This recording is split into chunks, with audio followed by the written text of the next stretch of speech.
Okay, today we're going to be taking notes on substitution. So first write your name in the top left corner where it says name. All right, our first vocabulary word that we need to review is variable. What is a variable? It is a letter that stands for a number that can change. Okay, so when we refer to variable, that's what we're talking about.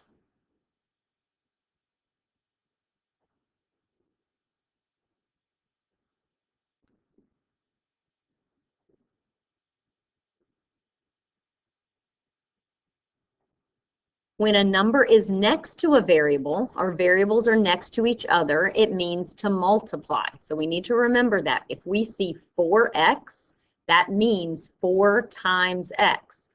You're going to write 4 times x, okay?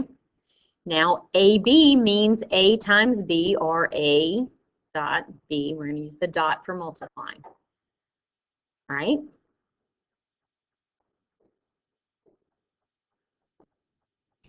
Okay, so now how do we evaluate variable expressions? We can evaluate variable expressions by using substitution. This is replacing the variable with a number, and we're going to talk about how to do that. How do we know what to solve first? We use the order of operations, and we're going to use GEMDOS to help us remember the order.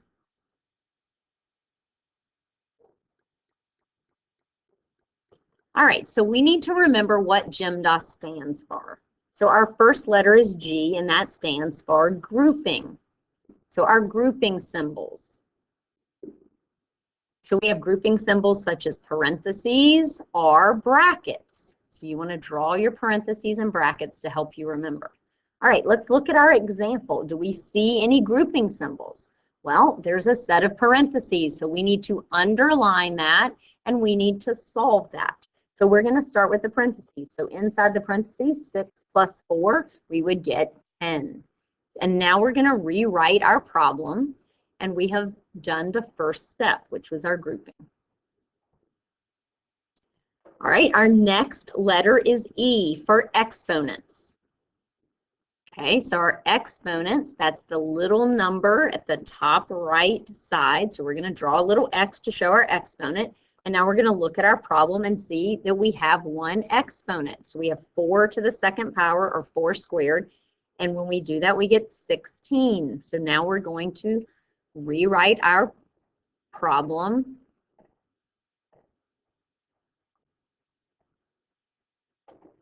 All right, the next letters are M and D for multiplying and dividing. So we're going to write down multiplying and dividing. And we're going to be doing that from left to right. So above the M and the D, you're going to show multiplying and dividing, and you're going to show an arrow, meaning we go from left to right.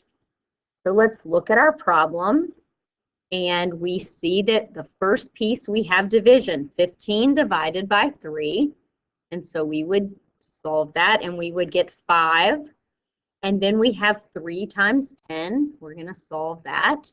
We're going to underline and we're going to solve, and we would get 30. So we're going to rewrite our problem. We should have 5 plus 16 minus 30.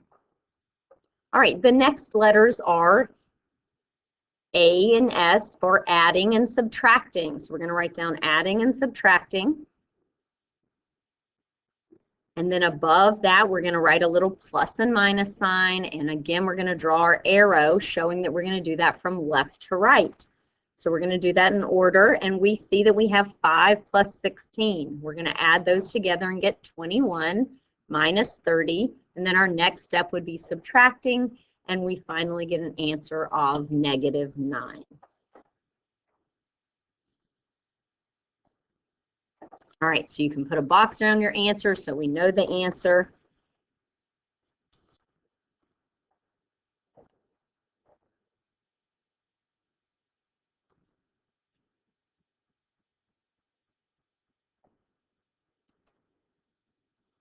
Okay, so now we're going to have some examples, and it asks us to evaluate the following expressions if x equals -5, y equals -3, and z equals -9.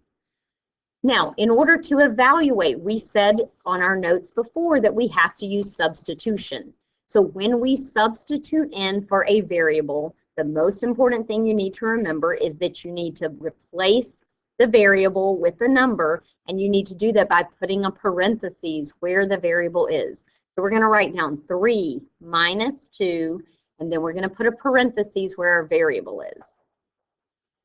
So we're going to put those parentheses, and now we're going to look to see what is x.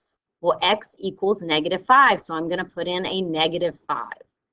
So now I'm going to be following order of operations, and I notice I have subtraction and multiplication. I need to do multiplication first. So I'm going to underline that, and I'm going to do 2 times -5, and I get -10. So I'm going to write 3 minus -10. Well, when I have minus a negative, I can rewrite that as adding a positive. So that is 3 plus 10. And I finally get my answer of 13. My last step would be adding, and I would get an answer of 13. All right, so my next example. Okay, so now we're moving to example 2. So that's down on your paper. So you're going to have to go down the sheet. And my example says 3x minus y plus z. So each time I see a variable, I'm going to put a set of parentheses where it goes. And then I'm going to go back and substitute in. So x equals -5. I'm going to fill in a -5. Y is 3. And z is 9. So we're going to fill in those numbers now. We're going to substitute in. Now again, we're going to follow order of operations. I see that I have multiplication, subtraction, and adding, so I'm going to multiply first. 3 times -5, I get -15, minus 3 plus 9.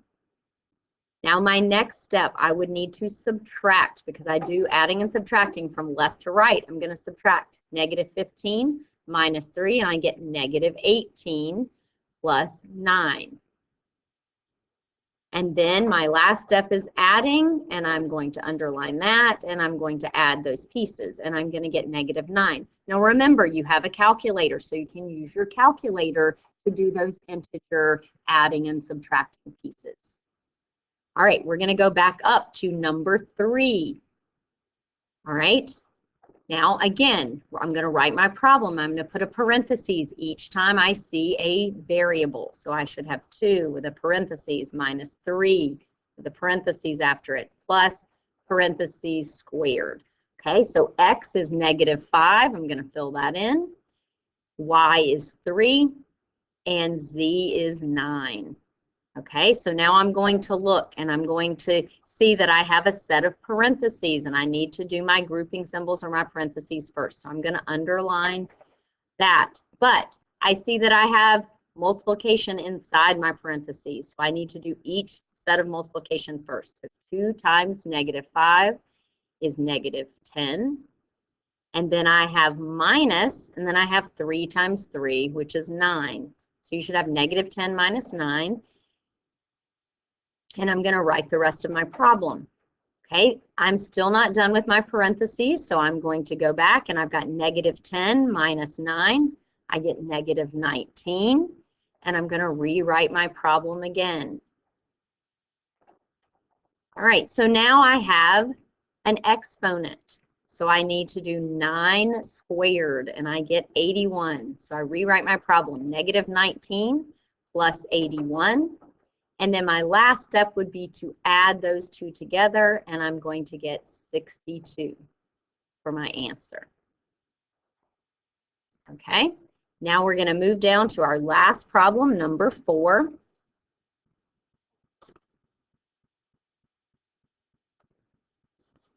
All right, so problem number 4 looks a little different. We need to write it, and we need to put in our parentheses for each of our variables. So that's always our first step. Okay, once we do that, we're going to substitute in our numbers. So z is 9, y is 3, and x is -5. All right, so now let's look at this. This has a big division bar. And normally we would do multiplication and division first, but when we see the big division bar, we need to realize that our numerator is all grouped together. So we can put parentheses around the numerator and know that we need to do that first. Okay, so we're going to do the numerator first. So it's going to be 6 plus 9, and we're going to get 15 divided by 3, and rewrite our problem, plus 3 times negative 5. All right. After we do that, then our next step would be 15 divided by 3. When we divide that, we're going to get an answer of 5. So rewrite 5 plus 3 times negative 5. Then my next step would be multiplication. So I'm going to multiply the 3 times negative 5 and get negative 15. And I should rewrite my problem, 5 plus negative 15. And then my final step would be adding those together, and I get negative 10. All right, so now we have finished our examples, and you can use those as you are practicing.